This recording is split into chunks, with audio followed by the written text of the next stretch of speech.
Lecture de la compilation post-mortem des écrits de Ellen G. White intitulée Rayons de santé. Chapitre 3. Le ministère de la famille. La restauration et le relèvement de l'humanité commencent par la famille, c'est-à-dire par l'œuvre des parents. La société est composée de familles et sera ce que font les chefs de ces dernières. C'est du cœur que procèdent les sources de la vie. Proverbe 4, verset 23. Et le cœur de la société, de l'Église ou de la nation, c'est la famille. Le bien-être de la société, les progrès de l'Église, la prospérité de l'État dépendent des influences familiales. L'importance et les avantages de la vie de famille sont démontrés par la vie de Jésus. Celui qui quitta le ciel pour être notre exemple et nous donner ses enseignements passa 30 ans chez ses parents, à Nazareth. La Bible est très brève sur cette période. Aucun miracle remarquable n'attira l'attention de la multitude. Aucune foule avide ne suivit ses pas pour entendre ses paroles. Mais il n'en accomplit pas moins sa mission divine, participant, comme l'un de nous, à la vie de famille, soumis à sa discipline, s'acquittant de ses devoirs, portant ses fardeaux et ses responsabilités. Sous le toit protecteur d'un humble foyer, soumis aux exigences de la vie comme le commun des mortels. Il croissait en sagesse, en stature et en grâce devant Dieu et devant les hommes. Luc 2, verset 52. L'enfant modèle. Au cours de ces 30 années, la vie du Sauveur fut un témoignage constant de sympathie et de dévouement. Son altruisme et sa persévérance, son courage et sa fidélité, sa fermeté devant la tentation, sa paix inaltérable et sa joie tranquille étaient des sujets inépuisables d'inspiration. Il apportait au foyer une atmosphère faite de douceur et de pureté, et sa vie tout entière agissait comme un levain au sein de la société qui l'entourait. Nul ne lui attribuait des miracles, et cependant, une vertu, la puissance guérissante et vivifiante de l'amour, se dégageait de lui en faveur de tous ceux qui étaient tentés, malades ou découragés. D'une manière discrète, dès ses plus tendres années, il vécut pour autrui. C'est pourquoi beaucoup l'écoutèrent avec joie lorsqu'il commença son ministère public. Les premières années de sa vie offrent plus qu'un exemple à la jeunesse. Elles sont une leçon et devraient être un encouragement pour tous les parents.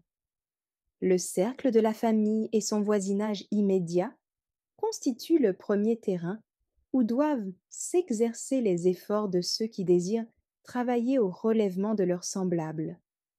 Aucune sphère d'activité n'est plus importante que celle qui est confiée aux fondateurs et aux gardiens du foyer. Parmi les responsabilités qui incombent aux hommes, il n'en est point qui entraînent des conséquences plus étendues et plus décisives que celles qui reposent sur les pères et sur les mères. Que sera la société de demain? La jeunesse d'aujourd'hui détermine ce que sera la société de demain. L'avenir de nos enfants et de nos jeunes gens dépend de la famille où ils grandissent. La maladie, la misère et le crime dont souffre l'humanité proviennent en grande partie du manque d'éducation familiale. Si la vie de famille était pure et saine, si les enfants étaient préparés aux responsabilités et aux dangers de la vie, quel changement se produirait dans le monde? On fait de grands efforts. On dépense sans compter du temps, de l'argent et des forces pour fonder des institutions où l'on cherche à réformer les victimes du vice. Mais ces entreprises ne suffisent pas à tous les besoins, et les résultats obtenus sont minimes. Des multitudes soupirent après une vie meilleure, mais elles manquent de courage et de volonté pour rompre avec leurs mauvaises habitudes. Elles reculent devant l'effort, la lutte et le sacrifice, et courent à la ruine. C'est ainsi que des hommes aux nobles aspirations, à l'intelligence remarquable, dotés par la nature et l'éducation, se dégradent et se perdent pour cette vie et pour la vie à venir. Pour ceux qui se réforment, que d'âpres luttes pour reconquérir leur dignité d'homme. Beaucoup récoltent, pendant toute leur vie, le fruit de leur semaille, une constitution ébranlée, une volonté chancelante, une intelligence altérée. Comme tout aurait été différent si l'on avait combattu le mal dès son origine. Cette œuvre échoua en grande partie aux parents. S'ils apprenaient à former le caractère de leurs enfants, à leur inculquer de bonnes habitudes, le résultat serait bien meilleur que celui obtenu par les tentatives actuelles pour lutter contre l'intempérance et les autres fléaux qui minent la société.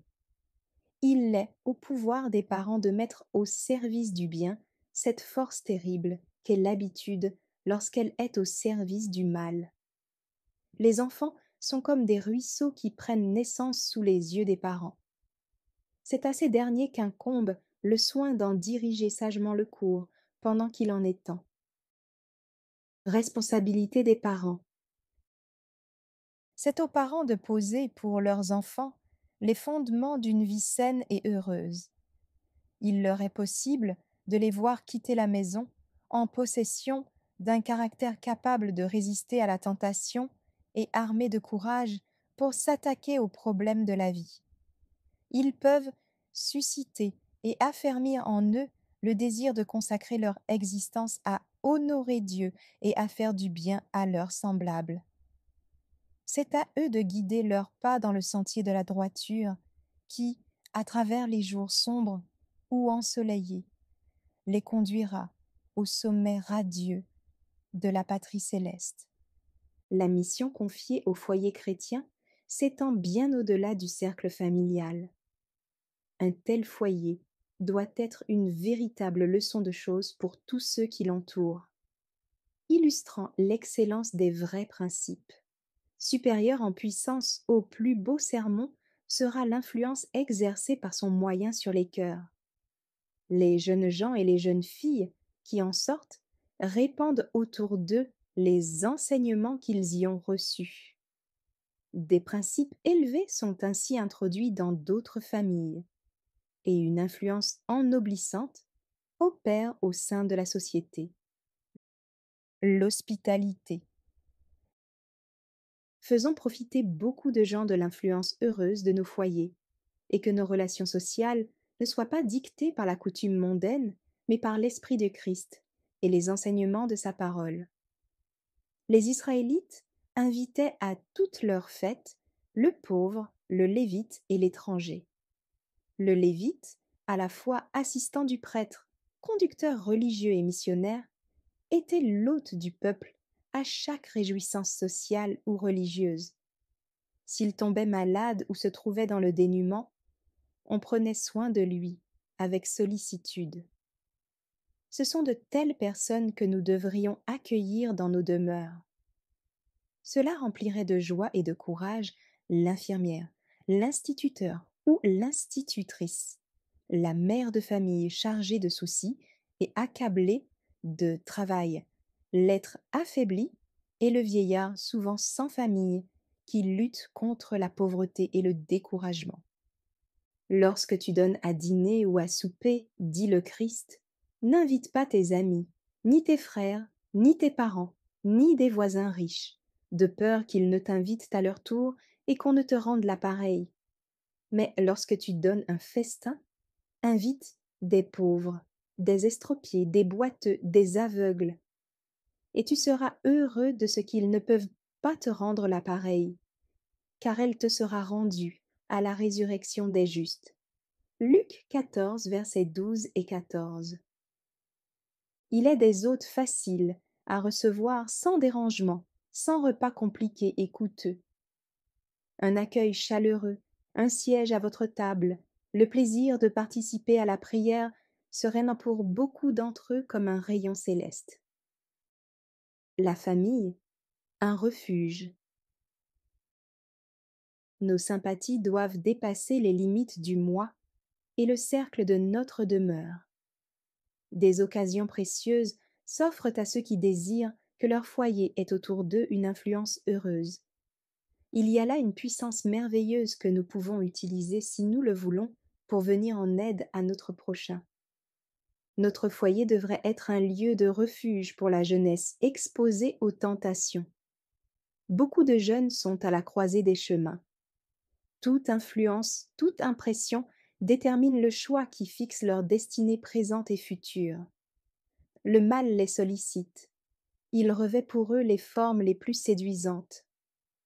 Tout autour de nous, des jeunes gens sont sans famille, ou ils en ont une dont ils ne reçoivent aucun secours spirituel.